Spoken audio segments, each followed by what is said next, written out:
So welcome back. Today I want to talk to you about water bottles. Everybody's got their own idea of water bottles. Some people just like to use the smart water bottles, which are basically just the little cheapo bottles of water that you buy. You just keep using those bottles over. Myself, when it's winter time, you probably are going to need to pack more water. If, like, say you're doing a hut to hut trip where you may not be sure about accessibility to water during the day, and you're not going to want to stop with a stove and melt snow for water. So you're going to want to carry more water. And I tended to carry the 1.5 liter standard Nalgene. And a lot of guys carried 3-4 liters of water with them a day. I never carried that much, and I probably should have, but I didn't want to carry the weight. Your standard size Nalgene is a good choice.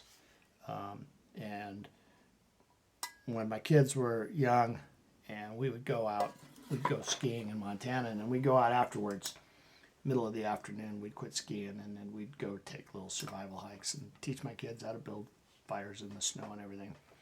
We always, each one of us, had one of these. These were not readily available at the time, like they are now, where you can buy these everywhere. You can buy these at Walmart, But Campmore had them at that time, and I'm sure that everybody in my family was outfitted with these. So if you're out during the day and you use your drinking water that you know was safe, you could take and boil some water out of a creek or whatever in one of these, and if you want, have soup or just pour it into your water bottle, and you have purified water. And that's what we used to do. Now, some guys like the metal type Nalgene like this. Okay, so Dave, Calgary, Canada. He's Dave's Real Survival.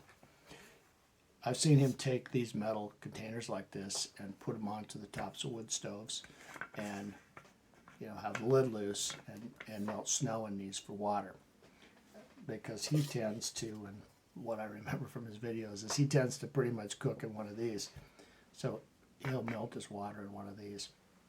I know that years ago I knew a cowboy that had a small glass water bottle, or a glass liquor bottle like this, and he would put that into his saddlebag, and if we were riding all day for lunch, he would build a little fire out of sagebrush, and he would have that full of coffee, and he would set the glass jar next to the fire and warm it up and have a cold, or a warm cup of coffee.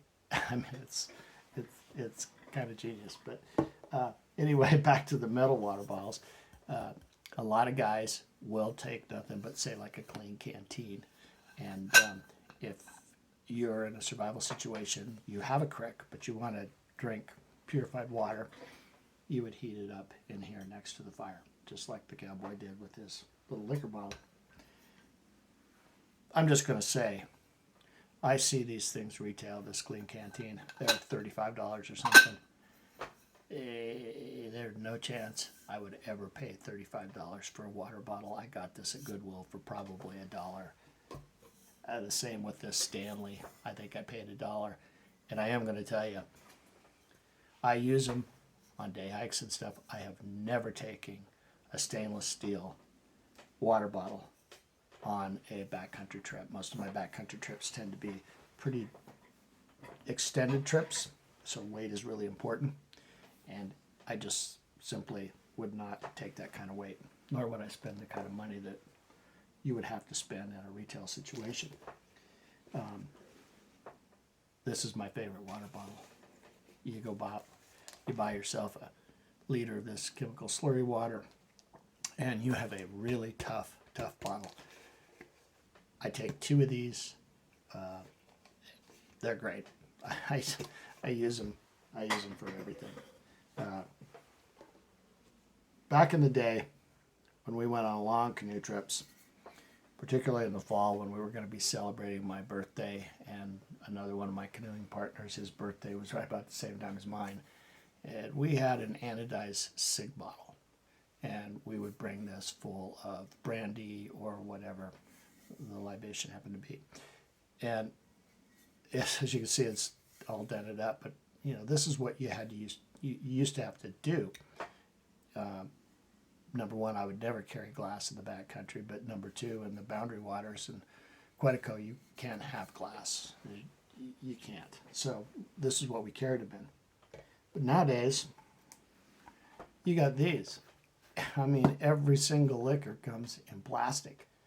So why would you, carry it in one of those expensive SIGs when you can carry it just like you bought it down at the bottle store? These, by the way, if you take the end off like that, these are really a very awesome water bottle. For some of the packs with the little side pocket, this slides in and out of those side pockets much easier than any round water bottle. So I'll often have one of these as a water bottle, particularly on backpacking trips where I can slide it in and out of the pocket real easy. But, on your way to the trailhead or on your way back from the trailhead, just remember, you don't want to be getting thirsty and going down the highway and going like that. You might see some lights stopping you. One other type of water bottle that I actually found worked really well was one of these filter water bottles.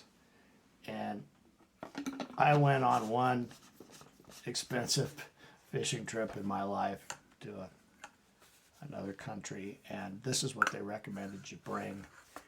And actually, it's a pretty good choice. I've never used it again, but I keep it just in case.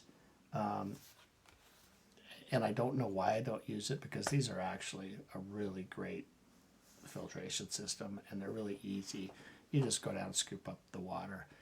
There's something about taking water directly from a filter into my mouth I just don't like. I would rather the water be filtered into something before it starts getting close to where I have to drink. So anyway, there's lots of options, but my top pick is right here.